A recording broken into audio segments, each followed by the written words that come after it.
It just came out, and it's a retelling. It's a rebirth. It's a rehash of many other movies prior to this. It's Jurassic Universe. Jurassic. I don't know why. It seems really clunky now. You know, we had Jurassic Park. And then the second one was just straight up called The Lost World. No Jurassic Park in it at all, because that was the sequel of the Michael Crichton book. Yes. Is that right? And then the third one, Jurassic Park 3, or Jurassic Park 3 slashes. Yeah. From a raptor. Jurassic Park, I. Those Jurassic Park, triple one.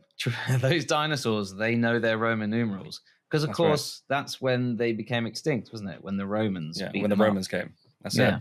You can fact check us on that. Yeah, dinosaurs go home. And then they decided to go Jurassic World. Like, okay. So they've dropped the numerals for the one time they used it.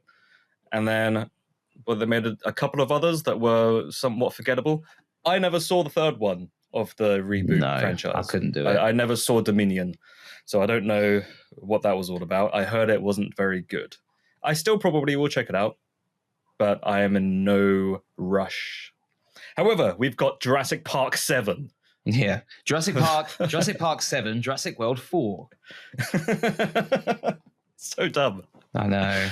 But it's called Jurassic World Rebirth. Yeah. But it might as well just be called Jurassic World Rehash, because there is, here, why don't we start with the positives? Let's talk story. Let's talk story and then talk about positives. Okay. The story is, it's been established that dinosaurs roam the earth amongst civilization. We start off with a cold open with, was it Scarlet? No. It was in a lab, isn't it? Yeah, it's a rehash of the original Jurassic Park. In the original, you've got all the people trying to get the Velociraptor into its habitat, its cage. Yeah. And then things go wrong. And it's sort of a rehash of that, where it's a lab, but they're all funky dinosaurs. Like there's a two-headed one. There's one with a cup of tea. Hello. And then there's another one, the D-Rex, the D-Box experience. And things go wrong pretty quickly and for a pretty stupid reason, but I won't spoil it.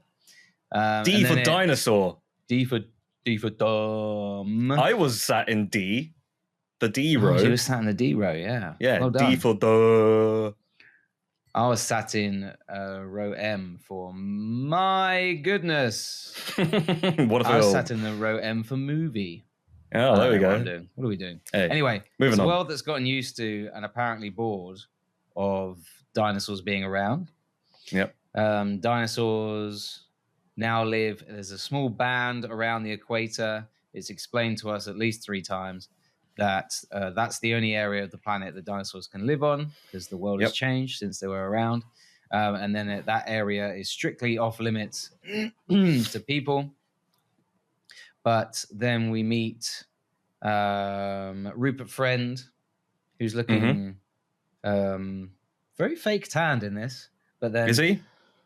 I'll go more into that later. Can I be honest with you? When he first came on the screen, I thought it was Orlando Bloom. He is a bit Orlando Bloomish. Doppelganger. Yeah. A dead ringer. If you can't get one, you can get the other. It's fine. Yeah. It's like that guy from Prometheus. If you can't get Tom Hardy, you get that guy. Logan Marshall. Logan Marshall. Yeah. Logan Marshall Green, something like that. Something like that. Yeah. He was very good in another movie called Upgrade. It was basically Venom, but better. Oh, okay. Yeah. Well, funny. There you go. Funny enough, Tom Hardy's in Venom. Tom Hardy. You know? Yeah. Anyway, we're talking about rhymes with denim. That's right. D for denim. D for denim. D for dinosaurs. M for movie. And then we're introduced to Rupert Friend, who's in charge of. It's not InGen anymore. It's Gen X. InGen, which is probably the generation that wrote this movie. Yeah, probably. If a human being did indeed write this script. And then he comes along and he promises Scarlett Johansson a big wad of cash if she goes to that area of the world to go and get DNA samples from 3 of the largest creatures that live there. and they'll use that to make medicine, which they'll sell for billions, if not trillions of dollars. And that's pretty much the setup. Mm-hmm. Who else have we got in the movie? Mahershala Ali. Jonathan Bailey. Yeah, Jonathan Bailey. Recently in Wicked. Rupert Friendly. Friendly. Who else was in there? Oh, and a family are also in this movie. Who I have comments about that plot line, but anyway, yeah, that's general gist without having to spoil it. But obviously, we all know there's going to be dinosaurs. You know, straight off the bat at the beginning, there's they teased genetically mutated dinos, which was also part of the Jurassic World movie. That was the same plot line there, where they had the what was it, the ID Rex or something like that? iRex, like the iPhone, the iPad. I like the idea of an ID Rex. Yeah. Is he checking other people's ID, is he? He's showing everyone his ID. It's like he's just got every form. I'm the first dinosaur with ID. Library card, Waitrose card. I got it all. What do you need? So that's the plot, right? Stuff happens, and I'm just going to start with Ed Screen's also in it. Ed Screen is not Ed Little Screen Time. Ed Little Screen Time. I like that they I guess they struggled with his character name, and they thought, well, where are all his scenes? Okay, we'll just call him Bob Atwater. Right. He really didn't need to be in that movie. I mean, I feel like he's a decent actor, but I feel like he was underutilized. I thought he was going to be in it longer. Yeah. This is major spoilers, by the way. But it's kind of obvious when you see it. No, he could probably... Maybe he just left. Who knows? Yeah. Who knows, baby? We're not saying anything. He had to go because his planet needed him. My dinosaur planet needs me. So let's start with the positives. Hoisted up his umbrella and he flew into the air. That's right, just like Meryl Streep. Dino Poppins. So let's start with the positives. I thought it looked, for the most part, great, I think, because Gareth Edwards comes from a cinematography background.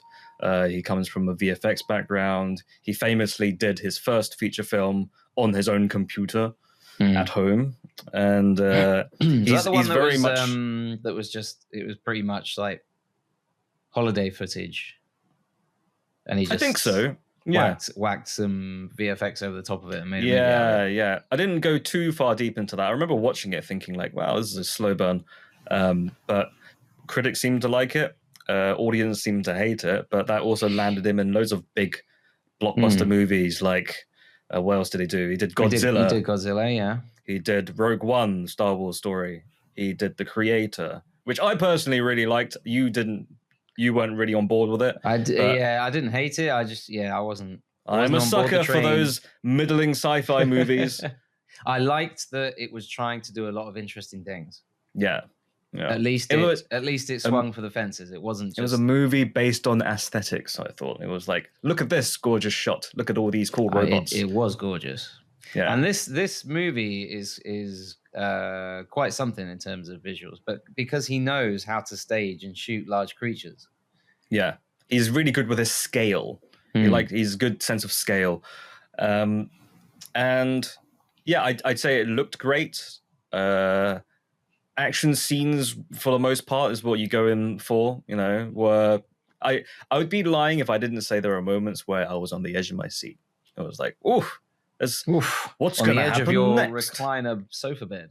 Yeah, on the edge of my shoulder-to-shoulder luxe recliner with a random person. And I was worried about crunching my popcorn too loud, but it didn't seem to be a problem in the end, and it was all in my head. It was all okay, and you two got on famously. Yeah. What else did you like?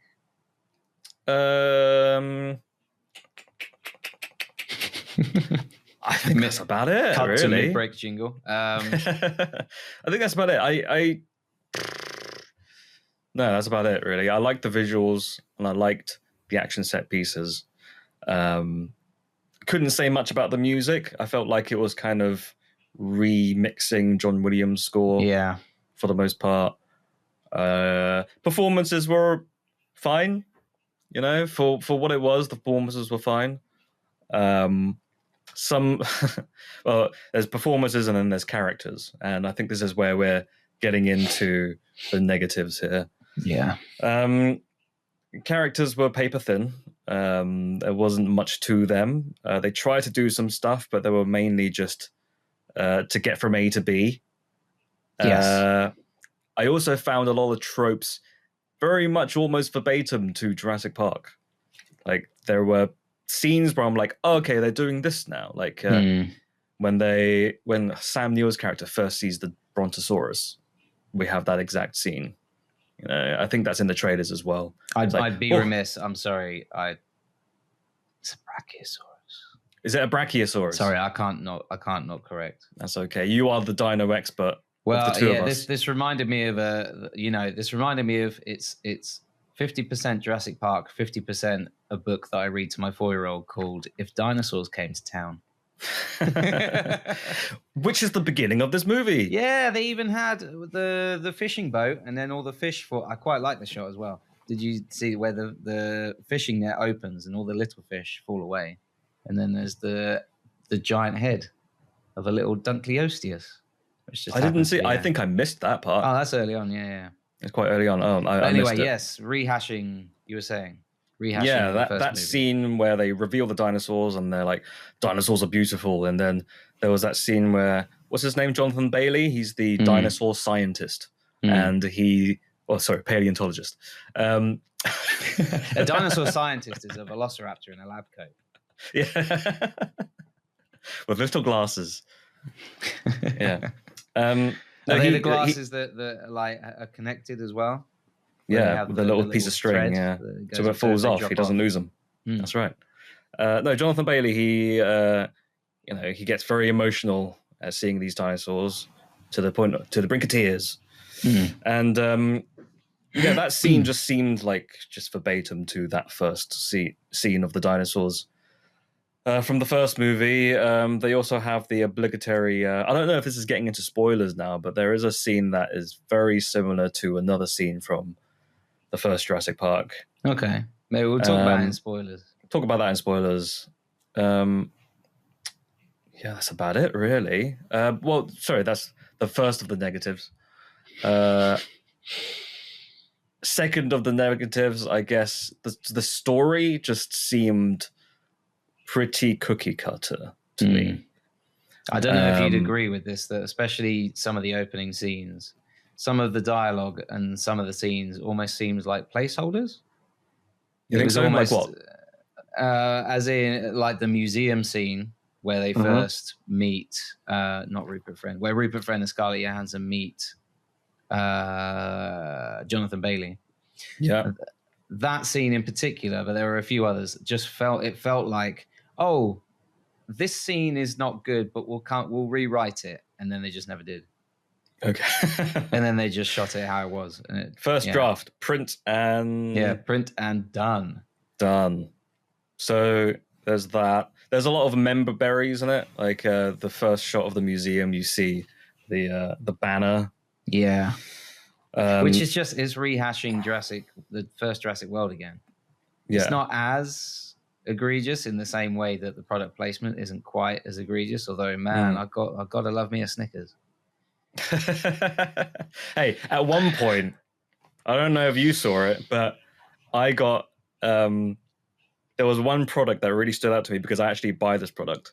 Okay, and it's Regina Blitz kitchen towels. It was just front and center, and I was like, mopping up all the. Man, it's amazing how what were they called again? Regina Blitz. This sounds like an advert in itself. Man, it's great how these Regina Blitz towels just mop up all the blood. Look, just one sheet. Yeah. There's like bits hanging off it, like parts of the heart. And... Well, there was the scene that it was featured. The floor was covered in water, but the Regina Blitz was just a few inches above it, perfectly pristine, not touched. I wrote down quite a few points about this movie, and I'd like to go through them, but some of them are spoilers. Sure. One of them is Regina Blitz. And the bit where the D-Rex came out and it was just covered in sponsors like a NASCAR. Yeah. What's the thing called? It's just the walking product placement. He's got one of the Raptors just says like, "Kiss radio," and he opens his mouth, and like the latest chart toppers. And they can re-edit them it and re-release it every 2-3 years, and they can have different music play. The other points that I want to say, we'll get into spoiler territory, but product placement. It was just that one scene that I really noticed it all. I think there must have been. Oh yeah, there was a car at one point, and oh boy, I really wanted a particular brand of crisps at one point. Was it Lay's? Yeah, it was Lay's. Yeah. We don't get Lay's here, do we? Unless it's an American import. I bought some in Disneyland Paris. Did you? My son asked if we could have cheese flavor, and I bought cheese flavor, but I forgot. This is Disneyland Paris. French don't muck around with cheese, so that's just something to watch out for. Is Lay's basically Walkers but with more GMOs? Possibly. Essentially. Was there anything? Give me your thoughts about the movie, mate. Like, are there any more like pros and cons? Product placement. Yeah. We're just doing the movie's job for it. We talked Gareth Edwards. I think it's quite telling that the most famous role Scarlett Johansson plays are all mercenaries. Is it? Just kind of. So we got of, Black Widow. What was the other ones? This one, Lost in Translation. You know, when she was like beating the hell out of Bill Murray. She was sent to kill Bill Murray because they fell in love. Yeah, that was the original script for Kill Bill, but they had to change it because it just wasn't. And then, Rupert Friend. Was it just me that thought like Rupert Friend turned up and he looked super fake tanned? But I thought, okay, that sort of fits with his character. His character is like a money man, super into, okay, these are all appearances. I got to look good. But then Scarlett Johansson turned up and she looked super fake tanned. I thought, okay, well, maybe she's just done a mercenary job in a sunny place. And then Jonathan Bailey turned up, and he was super faked tanned, crunching his mints. And I just thought, almost everyone in this movie looks like they've spent 12 hours too long on a tanning bed. Do you know what I think it was? Go on. I think they went out and shot all the scenes on the island first, and then everything else was shot afterwards, and then they just so happened to be tanned. Maybe that would make the most sense. Simple. Yeah, that probably is what it is. But the thing is, I don't know enough of Rupert Friend to know that he wasn't fake tan. So like, I didn't have a point of reference. I just saw him as Rupert Friend. I just found it really, really distracting. Really? Are you used to seeing him most of the a lot more pale? Were tinned orange. Well, not just him, but just most of the everyone cast. else. If it was just one character, I thought, I would think, okay, that's their character. They are a fake tanner. But almost the entire cast just had a tinge of orange. I thought it was weird. Wow. I liked that. I liked Altoids. Kept coming in. I love Altoids. I love Altoids breath mints. I love. And then we'll just put the audio in. And then Altoids fly in your mouth. Yeah. I thought it was quite amusing that the scene with the T-Rex also revolved around getting hold of a lifeboat, because I do think that is that a spoiler by any chance? That the T-Rex is in it. Spoiler. Well, that's the thing. The T-Rex is used like an ace card in most of the movies. Yeah. At least they didn't do the thing where after the movie comes out, one of the producers or the director says, "Oh, well, it's the same T-Rex as in the original movie, and that makes our movie good." If you look at the scars, it's the original. And I'm sat there thinking, that the movie's good now then. I don't know if that was intentional, that the T-Rex is the life raft is the metaphor for using the T-Rex to try and save the movie. I think if it was, then that's very meta. It amused the hell out of me. Yeah. But I liked that scene. Mm-hmm. I thought it was quite engaging. I thought it was good. Yeah, very edge of your seat, like I said. There was one moment that seemed to defy physics, and I'll talk about that in spoilers during that life raft scene. Okay. But I don't know. Yeah, I don't want to get too much into it. I'll write it down so I don't forget. But without spoiling it too much, I think that's all you can really say. As a whole movie, Yeah. I found it frustrating because I loved looking at it, but then I was like, this story is quite play by numbers. It's like I said, I think the script is incredibly dumb in places. Yeah. The dialogue is shoddy at other times. It's not even human. It doesn't sound. It sounds like they're almost stitching together 3 separate conversations that are about the same topic. So the dialogue doesn't quite line up. They are all talking about the same thing, but the questions and the responses and the back and forth doesn't quite match up. I think those quieter moments are simply filler for people to, if they need to, get their breath back. However, I would say a bit like that T-Rex scene, it's not a patch on the original. The tension in that scene could have been amazing. Okay, she has to do something. Let's not get into it because it'll be spoilers. But yeah, it doesn't get anywhere near the first. And I think if it uses a telescope, it can just about see the second movie. I think it's trying really hard to recapture the magic of the first movie, even to the point where just completely disregarding any of the Jurassic World sequels. And to say that it's better than the Jurassic World movies, which I think it is, it's not really saying much. Yeah.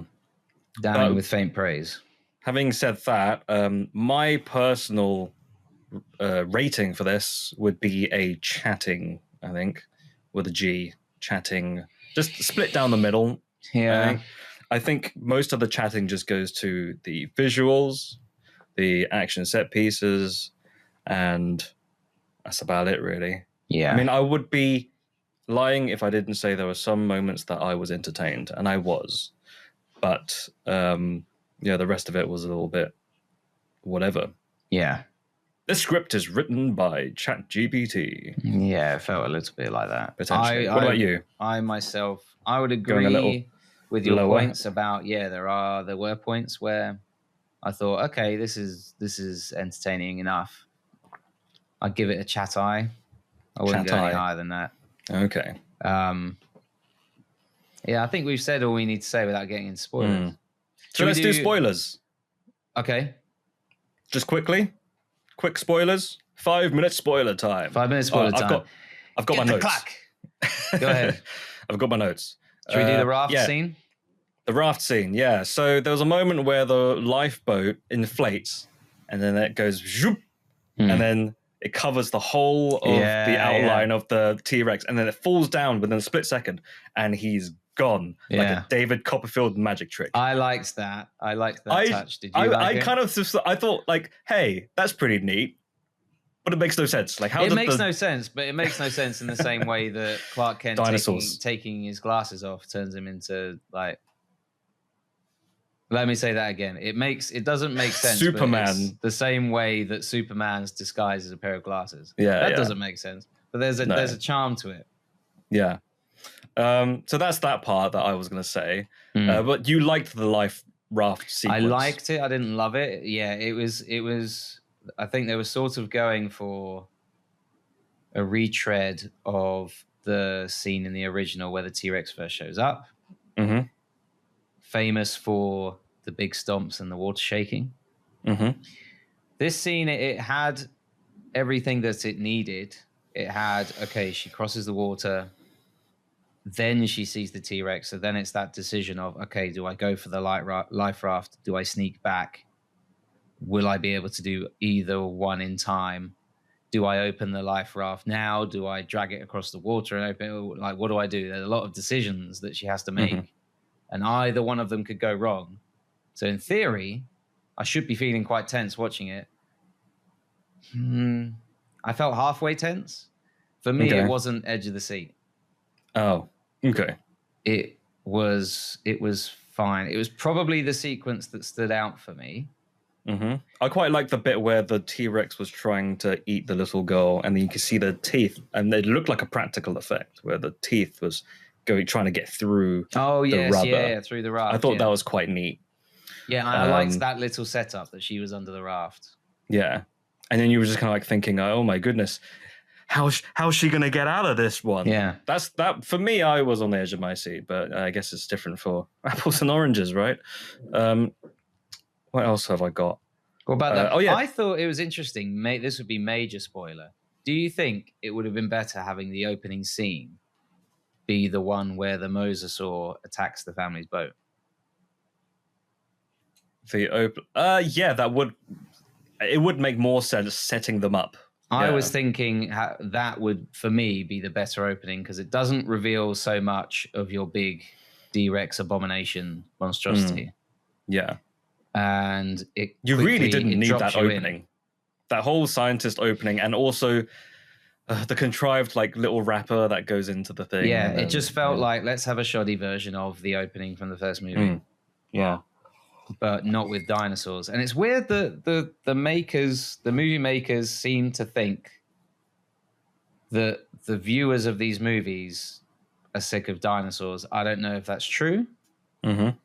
I also don't think that these weird CG monstrosities are what you should be replacing them with. And it's a very strange thing where if you look at the movie, anything beyond surface level, the movie itself seems to be making an argument that you will not like this movie as much as the original. Is that what you got from that? That's what I got from reading any sort of subtext into it. Okay. If you have the original dinosaurs representing the first three movies, let's say, for argument's sake, even if the third one's not anywhere near as good as the first two, in my opinion. And then Jurassic World comes along and it's, hey, Indominus Rex, ID Raptor with his library card, whatever. That's the newfangled dinosaur, right? In the movie. That's the scientist dinosaur. So in the story, that's the newfangled, okay, we've created this thing using science and other things. In the same way that those movies were very much CG heavy compared to maybe the first two. Now, the first two had a lot of CGI in, right? Yeah. But nowhere near as much as the Jurassic World ones. No, they've all more or less just replaced them all with CGI now. Yeah, so the metaphor would be, okay, this Indominus Rex, this D-Rex is representative of these newer films. And the argument in the story is that, well, this is what we're replacing the T-Rex with because people want more. People want bigger. People want like crazy. People don't want the natural thing. And then the characters in the movie, I don't know. They all die. No, they all die. Spoiler. It just seems to me, my reading of the film is itself arguing that it shouldn't be. Sure. Well, for me, if that's what you took from it, none of these abominations are anywhere near as good as the original dinosaurs. That's why they keep coming back and playing the T-Rex like it's an ace card. Hey, we need some excitement. Let's bring a T-Rex in. Obligatory T-Rex scene, please. Anyway, I like the scene where the guy stops his pee midstream. Which is a metaphor for direct to streaming. There's no subtext in that. That was just a gag. No, I get what you mean. Speaking of which, that pee scene did make me laugh. It did, yeah. Yeah, where the joke is he would have peed his pants anyway. But he was just carrying on. I quite like how it was shot as well, though, because it did look like an old school, like rear projection. Oh yeah, I quite liked that look. Did you find that there were I can count at least 3 times in the movie where the character's like, "Oh no, he's behind me, isn't he?" Well, it's dinosaurs. Along with, well, that just happened. And this is what we mean by the characters being paper thin. Yeah. This is why they bought the 3 original characters back as well. That's why they bought Laura Dern back. That's why they bought Sam Neill back. That's why they bought Jeff Goldblum back for the previous movie, in the third Jurassic World, which we both haven't seen. Yeah. I've got another thing that I wanted to say. I thought the helicopter moment was quite cool. when Mahershala Ali, or was it Jonathan Bailey? One of them had like the flare, and they're like, "Hey, it's us, come here!" And then the helicopter light was coming, but the helicopter was actually in the dinosaur. It comes through the fog, and you see. Yeah, and I was like, "Oh, that's very cool." And as a design, I enjoyed the D-Rex more than the other. The ID Rex. Yeah, it was bordering on a xenomorph, wasn't he? Well, I liked that they made it a horrific creature, really, like extra limbs that shouldn't really be there, and like the head was sort of big and bulbous. The Indominus Rex was like, "Hey, we've created something sleek." Yeah, but it's also boring. Yeah, he was also white, like bright white, just like a shiny new Apple product, the iRex. What did you think about? This is my final thought. The fact that Mahershala Ali's character didn't die, because I quite sequel, baby. He said at one point, he was like, "I'm never going to let you die, young child. I'll never. You'll see me die before you die." He basically said to the screen. And then I was like, "Oh, he's going to die, isn't he?" Yeah. And then they teased it that he was going to die, but then suddenly a flare comes up and then he gets saved and he's fine. Turns out they actually shot 2 versions. One with him dying, one with them, and then they did test screenings, and then people didn't like the fact that he died, so they brought him back. Okay. Yeah. What's that thing called when you bring people? Do all those people that went to the test screening, do they get a producer credit as well, or? Yeah. Ah, good for them. Good for them. What's that thing called when you bring people into a room and then you ask them questions? There's a word for it. It's a buzzword for it. Focus group. Focus groups, yeah. Chatting Pitch has been brought to you by Leslie Way and Matthew D. Smith. If you enjoyed this episode, feel free to listen to others and maybe even subscribe. You can follow us on the website, formerly known as Twitter. Listen to us on Spotify or wherever else you listen to podcasts. Leslie and Matthew have their own side hustles as well. Feel free to check out Leslie's YouTube channel or Matthew's Medium blog. Links in the description. If you want anything else, we might have other links in the description if we think of anything interesting to add. Thank you for listening. I love you.